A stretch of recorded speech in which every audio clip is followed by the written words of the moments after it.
Imran Julia के flat से निकला और नीचे मौजूद अपनी कार में बैठकर उसने कार को आगे बढ़ा दिया। उसके चेहरे पर गहरी संजीदगी के आसार नुमायां थे। अगले चौक से कार मोड़कर उसने उसे एक साइड पर रोक दिया और फिर कार के डैशबोर्ड के निचले हिस्से में मौजूद उसने एक बटन दबा दिया। दूसरे लम्हे कार के डैशबोर्ड से हल्की हल्की सीटी की आवाज़ निकलने लगी। इमरान ने एक नज़र कार के बंद शीशों पर डाली और फिर एक और बटन दबा दिया। हेलो ताहिर, मैं इमरान बोल रहा हूँ। ओवर, इमरान ने तेज़ लहजे में कहा। ओह इमरान साहिब, बड़ा गज़ब हो गया है। अभी मुझे सर सुल्तान ने इतला दी है कि वजारत ख़ारजा से एक अहम तरीन फ़ाइल गुम हो गई है। उसकी गुमशुदगी की इतला इस तरह मिली है कि वजारत ख़ारजा के रिकॉर्ड रूम का रिकॉर्ड कीपर अपने दफ्तर में बेहोश पड़ा पाया गया है और रिकॉर्ड के मुताबिक उसने आखिरी बार यही फ़ाइल रिकॉर्ड रूम से हासिल की थी। वो ये फ़ाइल सदर ममलकत के पास भिजवाना चाहता था क्योंकि सदर ममलकत ने एक अहम मीटिंग के लिए उसे तलब किया था, लेकिन दफ्तर से ये फ़ाइल गायब थी और इमरान साहब रिकॉर्ड कीपर के बेहोश होने से पहले उनसे मिलने वाला आखिरी आदमी सेंट्रल इंटेलिजेंस का सुपरिंटेंडेंट फयाज था। रिकॉर्ड कीपर होश में आ गया है। उसने यही बताया है कि सुपरिंटेंडेंट फयाज एक सरकारी काम के सिलसिले में उससे मिलने आया था। उस वक़्त वो फाइल रिकॉर्ड रूम से लेकर दफ्तर में पहुंचा ही था कि सुपरिंटेंडेंट फयाज आ गया।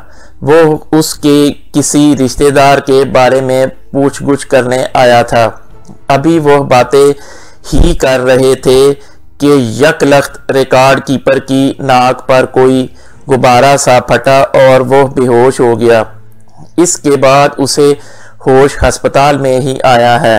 सुपरिंटेंडेंट फयाज को तलाश किया गया तो वो गायब है।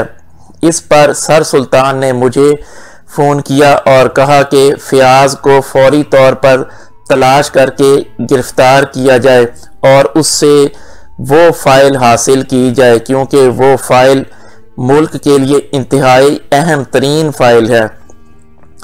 मैंने आपको तलाश करने की कोशिश की मगर आप ना मिले।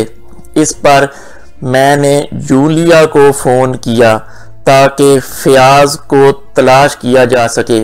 आप वहाँ मौजूद थे, लेकिन मेंबर्स की वजह से मैं आपसे कोई बात ना कर सका। ओवर, ब्लैक ज़ीरो ने पूरी तफसील बताते हुए कहा।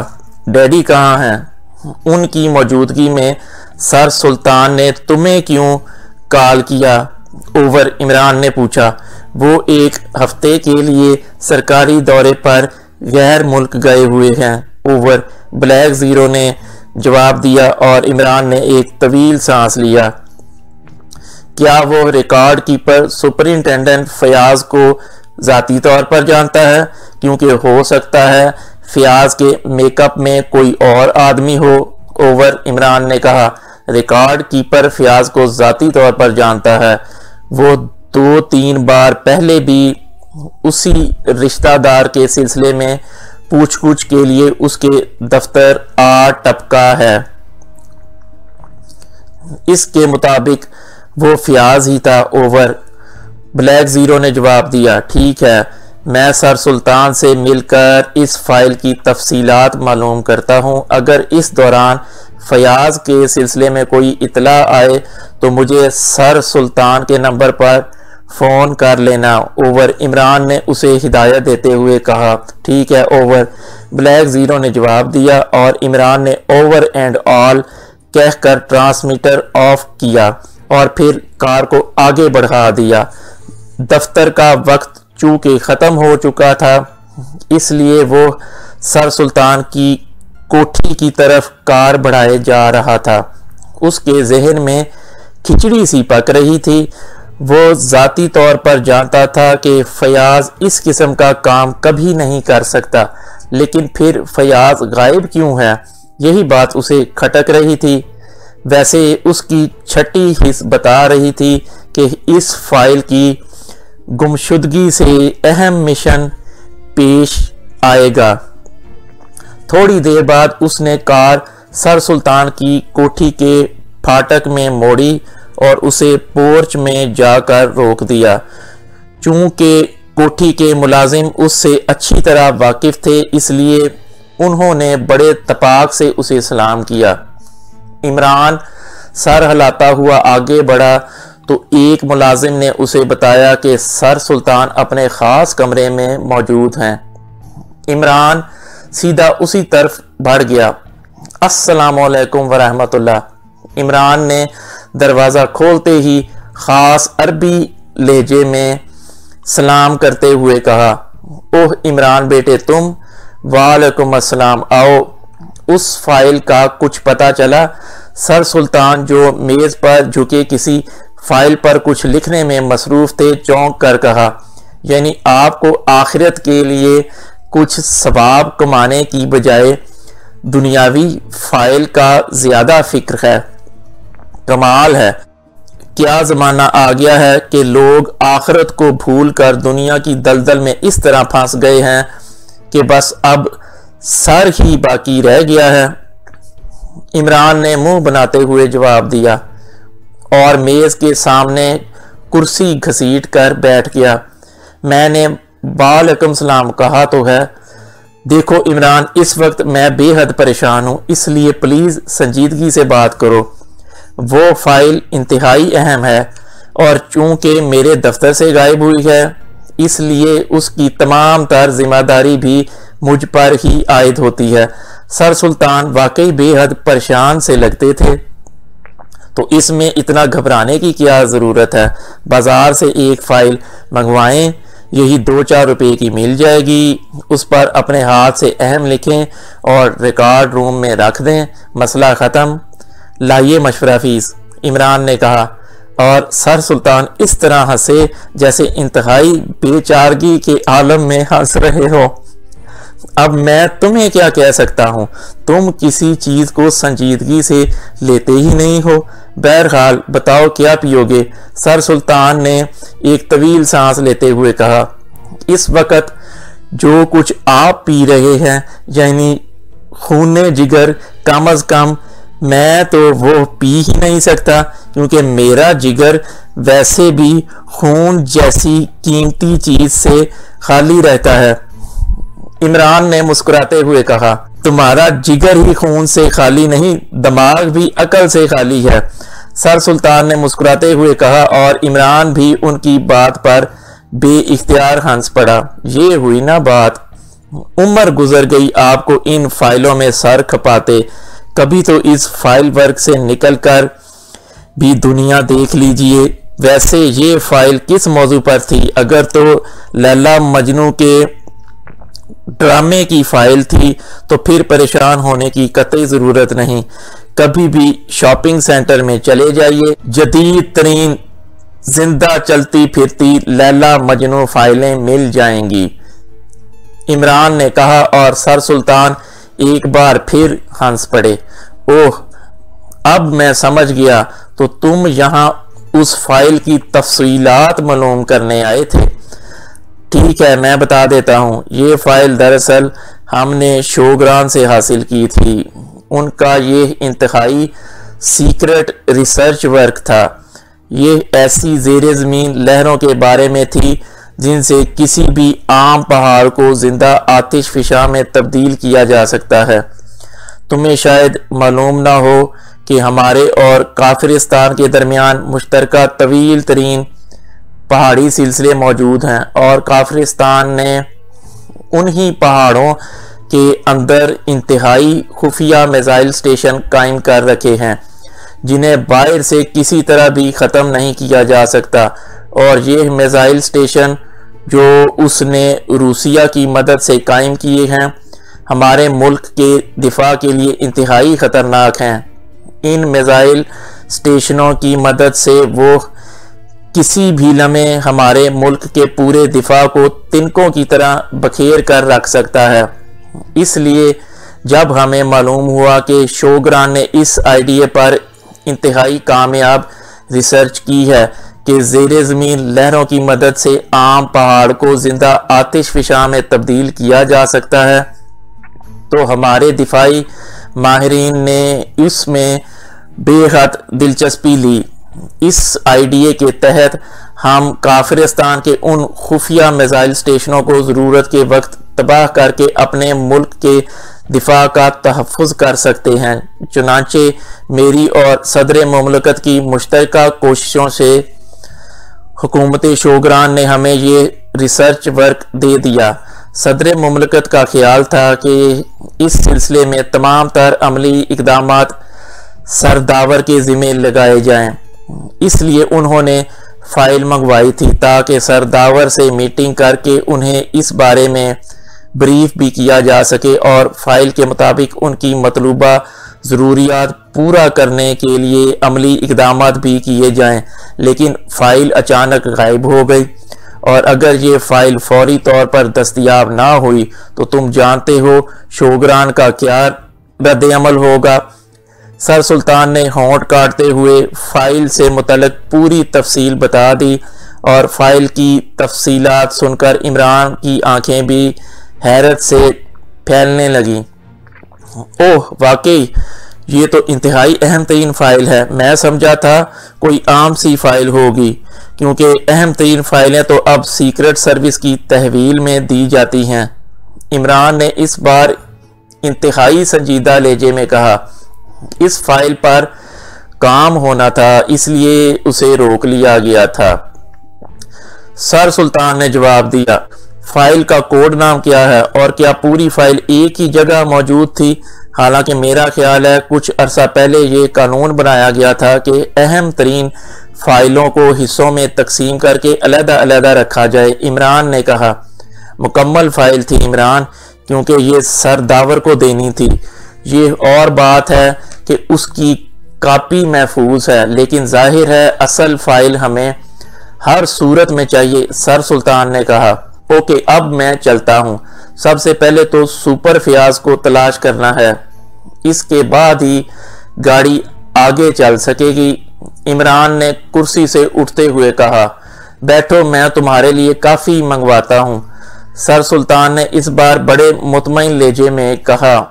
उनके चेहरे पर पहले जो परेशानी थी वो अब सुकून में बदल गई थी, क्योंकि इमरान के संजीदा हो जाने पर ही उन्हें इत्मीनान हो गया था कि अब इमरान लाजमन इस फाइल को वापस हासिल कर लेगा।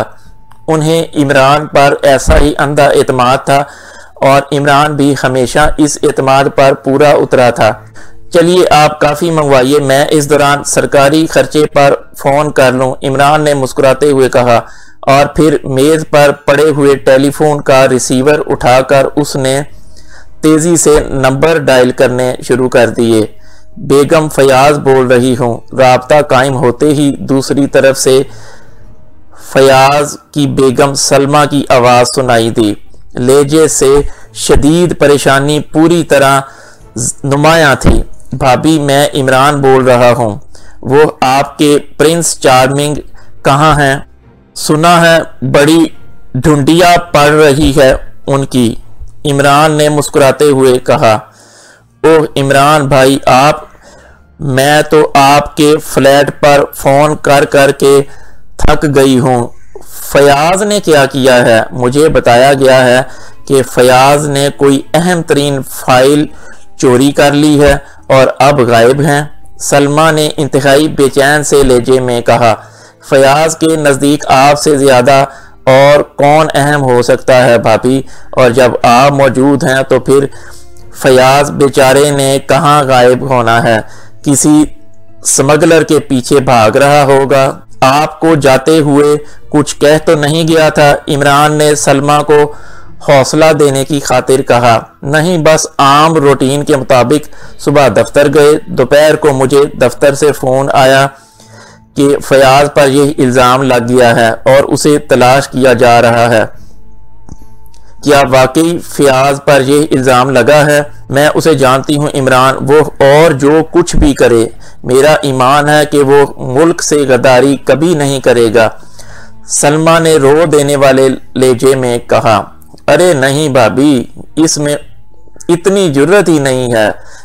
उस पर तो बस शक किया जा रहा है, इल्ज़ाम नहीं है। बस उसके मिलने पर यह शक भी ख़त्म हो जाएगा। आप बेफिक्र रहें, इमरान ने कहा। शुक्रिया इमरान, तुमने मुझे बेहद हौसला दिया है, वरना मैं तो इंतहाई परेशान हो गई थी। सलमा ने इस बार कदरे मुतमईन लहजे में कहा और इमरान ने उसे मजीद हौसला देकर क्रैडल दबा दिया। मुलाजिम ने काफ़ी की प्याली उसके सामने लाकर रख दी थी। वैसे मेरा अपना ख्याल यही है कि फयाज ऐसी हरकत नहीं कर सकता, लेकिन वो फिर गायब कहाँ हो गया है?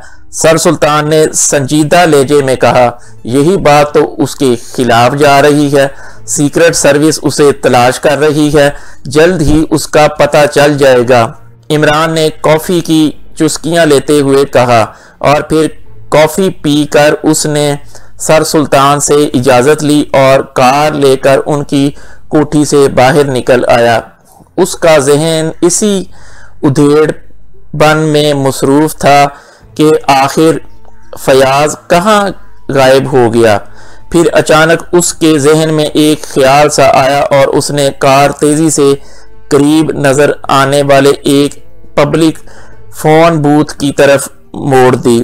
पब्लिक बूथ के करीब कार रोककर वो नीचे उतरा और बूथ में दाखिल होकर उसने जेब से सिक्के निकालकर फ़ोन पीस में डाले और फिर रिसीवर उठाकर उसने जीशान होटल के नंबर डायल करने शुरू कर दिए। जीशान होटल। राब्ता कायम होते ही दूसरी तरफ से एक आवाज़ सुनाई दी। सुपरिंटेंडेंट सेंट्रल इंटेलिजेंस फयाज बोल रहा हूँ, मिस कास्टर से बात कराओ। इमरान ने फयाज के लहजे में बात करते हुए कहा। ओह ठीक है सर, होल्ड ऑन करें, स्पेशल फ़ोन को लाइन अप करना पड़ेगा। आप तो पहले भी बात करते रहे हैं, दूसरी तरफ से चौंक कर कहा गया और इमरान ने इस तरह सर हिलाया जैसे अब बात उसकी समझ में आ रही हो। हेलो फयाज, कास्टर बोल रही हूँ। चंद लम्हों बाद मिस कास्टर की आवाज़ सुनाई दी। मिस, आपसे एक अहम तरीन बात करनी है। होटल में नहीं हो सकती, कहाँ आ जाऊं? इमरान ने लहजे को इंतहाई संजीदा बनाते हुए कहा। कैसी बात, कुछ तफसील बताओगे? मिस कास्टर का लहजा भी बेहद संजीदा था। मिस, फ़ोन पर कोई तफसील नहीं बताई जा सकती, बस इतना इशारा कर देता हूँ कि फ़ाइल का सिलसिला है। इमरान ने अंधेरे में तीर चलाते हुए कहा। ओह ओह, अच्छा सुनो, तुम उकबी तरफ से स्पेशल रूम के कैबिन नंबर 12 में आ जाओ और सुनो, ख्याल रखना किसी को पता ना चल सके। मिस कास्टर का लहजा खासा पुरजोश था। ठीक है, मैं आ रहा हूँ, इमरान ने कहा और रिसीवर रख दिया। अब उसकी आंखों में तेज चमक उभर आई थी। उसे वैसे ही ख्याल आ गया था कि मिस कास्टर खासी खूबसूरत औरत है और खूबसूरत औरत ही फयाज की असल कमजोरी है। इसलिए उसने अंधेरे में एक तीर चलाया था और अब उसे एहसास हो रहा था कि फयाज वाकई इस फाइल के चक्कर में मुलव्वस है। अगर तुम वाकई मुलव्वस साबित हुए फयाज, तो फिर सलमा को बेवा होना ही पड़ेगा। इमरान ने बूथ से निकलकर कार में बैठते हुए बुड़बुड़ा कर कहा। साथ ही उसने डैशबोर्ड का खाना खोला और उसमें से रेडीमेड मेकअप निकाला और अपने चेहरे पर एडजस्ट करने लगा। चूंकि फयाज और उसके जिस्म में नुमाया फ़र्क था, इसलिए वो फयाज का मेकअप तो ना कर सकता था, लेकिन बहरहाल वो चेहरे में कुछ तब्दीली कर लेना चाहता था। मेकअप से फारिग होते ही उसे अपने लिबास का ख्याल आया और वो चौंक पड़ा। उसने कार आगे बढ़ाई और फिर उसे एक ऐसी सड़क पर ले आया जो बिल्कुल वीरान सी थी। उसने कार एक साइड पर रोकी और फिर नीचे उतरकर उसने डिग्गी खोलकर उसमें से एक ब्रीफकेस खोला और उसमें मौजूद 3 पीस सूट निकालकर कार में आकर उसने लिबास बदला और फिर टेक्निकलर लिबास उसने तय करके उसी ब्रीफकेस में रख दिया और डिग्गी बंद करके वो स्टीयरिंग पर आ गया। अब उसका लिबास और चेहरा बिल्कुल बदल चुका था। ज़ीशान होटल के उकबी स्पेशल रूम से वो अच्छी तरह वाकिफ था। हर होटल में इस किस्म के स्पेशल रूम बनाए जाते थे ताकि होटल में रिहाइश पजीर अफराद ऐसे लोगों से खुफिया मुलाकातें कर सकें जिन्हें वो अपने कमरे में ना ले जाना चाहते हों। ज़ीशान होटल की उकबी तरफ जाकर उसने कार रोकी और फिर सीधा स्पेशल रूम की तरफ बढ़ गया। यह एक बड़ा हॉल नुमा कमरा था जिसमें 15 के करीब अलग-अलग कैबिन बने हुए थे। इमरान अंदर दाखिल होकर तेजी से कैबिन नंबर 12 की तरफ बढ़ता गया। उसने कैबिन का दरवाज़ा खोला तो कैबिन में मिस कास्टर मौजूद थी। इमरान बड़े इत्मीनान से अंदर दाखिल हो गया। कौन हो तुम? ये कैबिन रिजर्व है, मिस कास्टर ने चौंक कर कदरे सख्त लहजे में कहा। मुझे फयाज ने भेजा है मिस, इमरान ने आवाज़ बदलकर बड़े इत्मीनान भरे लहजे में कहा और एक कुर्सी घसीट कर बैठ गया। फयाज ने?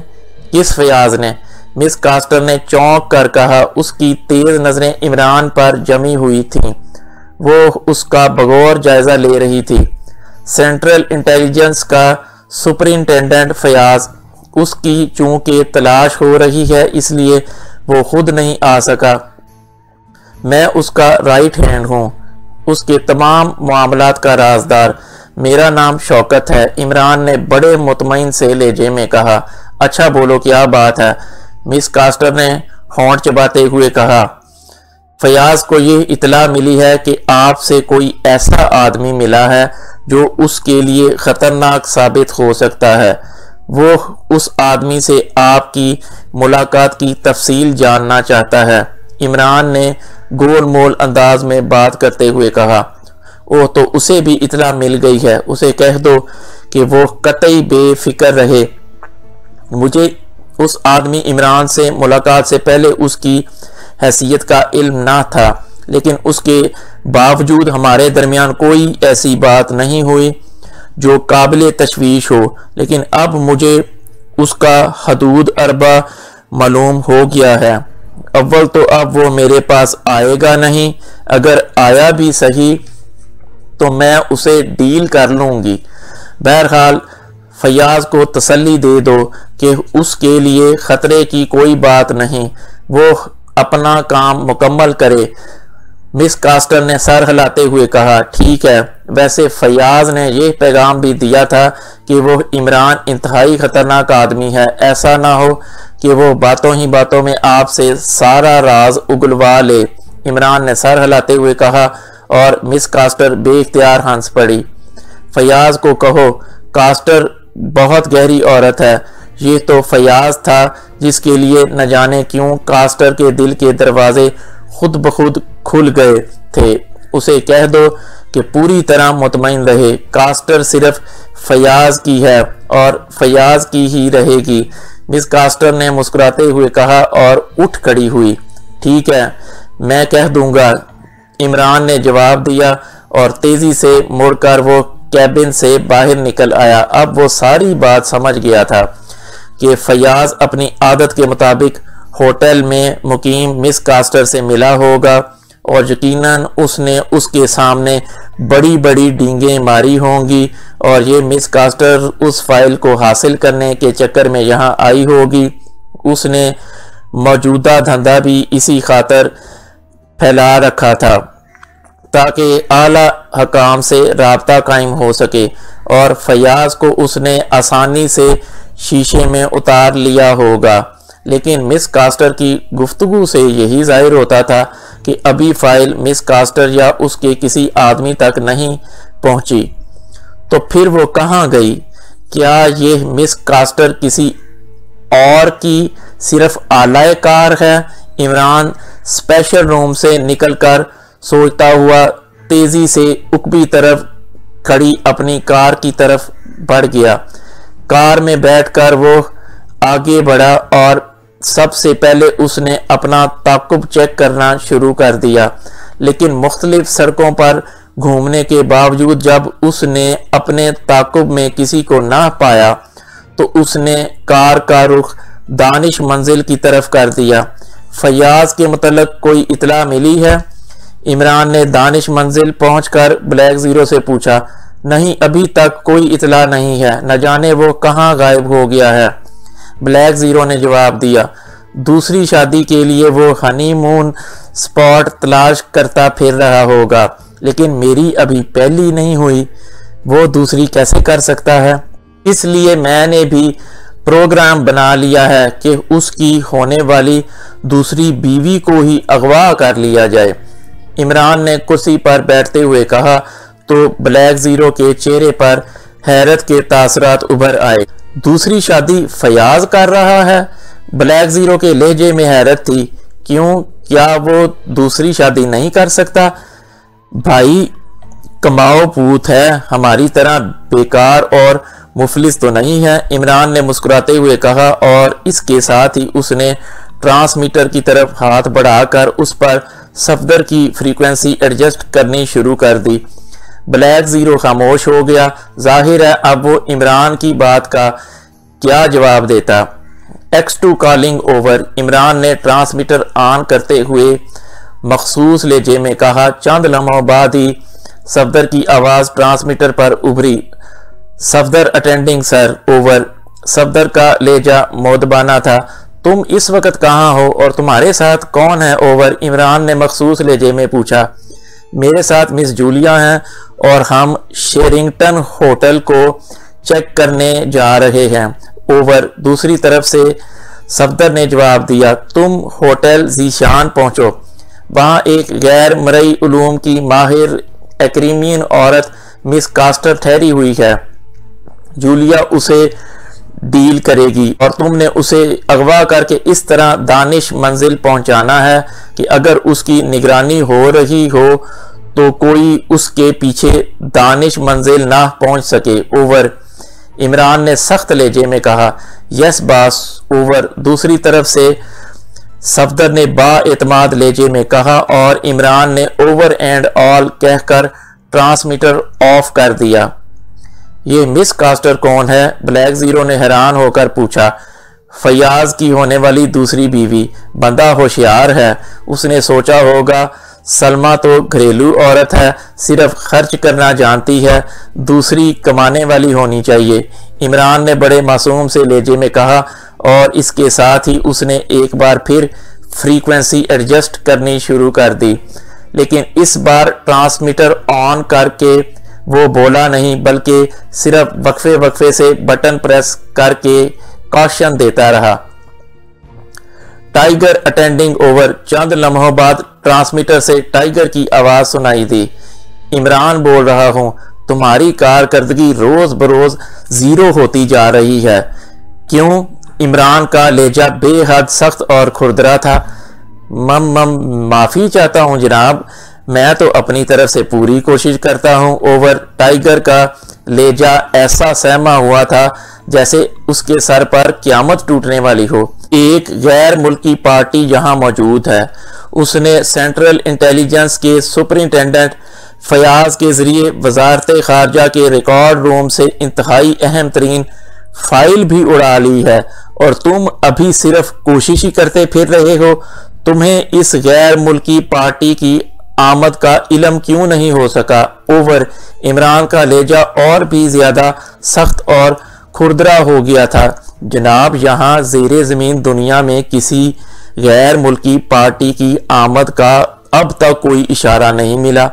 मेरा ऐसे लोगों से मुसलसल राब्ता रहता है जो इस किस्म की पार्टियों के लिए काम करते हैं। वैसे सुपरिंटेंडेंट फयाज को कल मैंने गोल्डन एरो नाइट क्लब के स्पेशल कैबिन में एक गैर मुल्की औरत के साथ जाते हुए देखा था। चूंकि वो सिविल ड्रेस में था और उसकी फितरत भी ऐसी है, इसलिए मैंने कुछ ख्याल ना किया था। ओवर, टाइगर ने उसी तरह सहमे हुए लहजे में कहा। उस गैर मुल्की औरत का हुलिया क्या था? ओवर, इमरान ने इस बार कदरे नरम लहजे में पूछा, क्योंकि टाइगर की ये बात उसके लिए एक अच्छा क्ल्यू साबित हो सकता था। जवाब में टाइगर ने जो हुलिया बताया वो मिस कास्टर से कतई मुख्तलिफ था।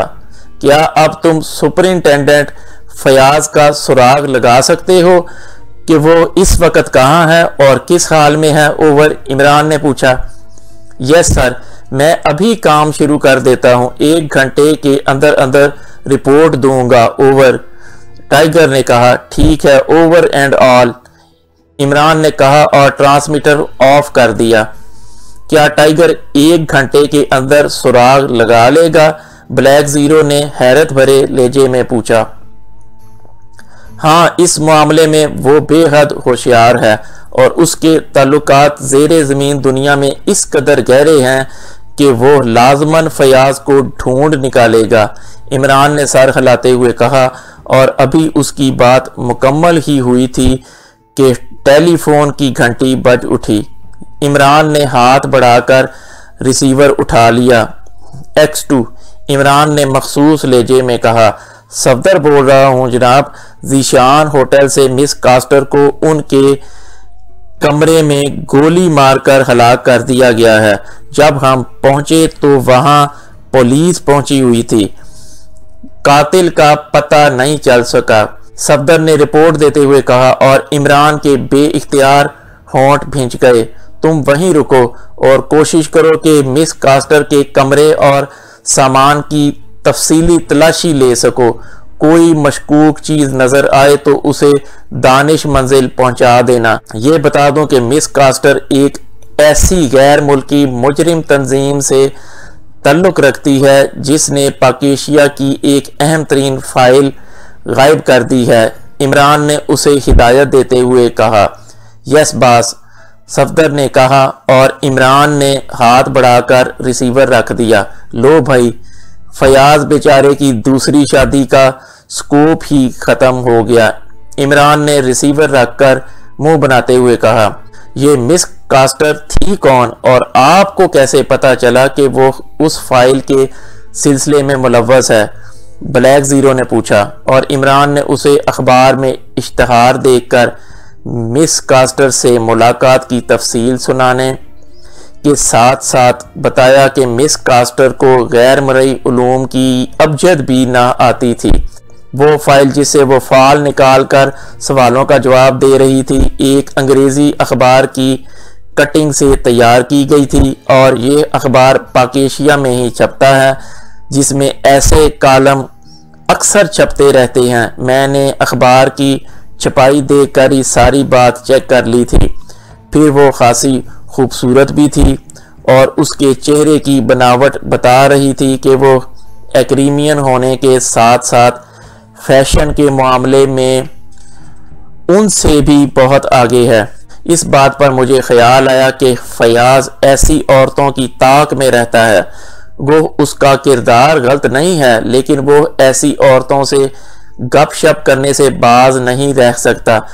चुनाचे मैंने इसी आइडिया के पेश नज़र उसे फ़ोन करके अंधेरे में तीर चलाया जो ऐन निशाने पर पहुंचा और फिर उसने फयाज का नुमाइंदा बनकर उससे मुलाकात की तफसील भी बता दी।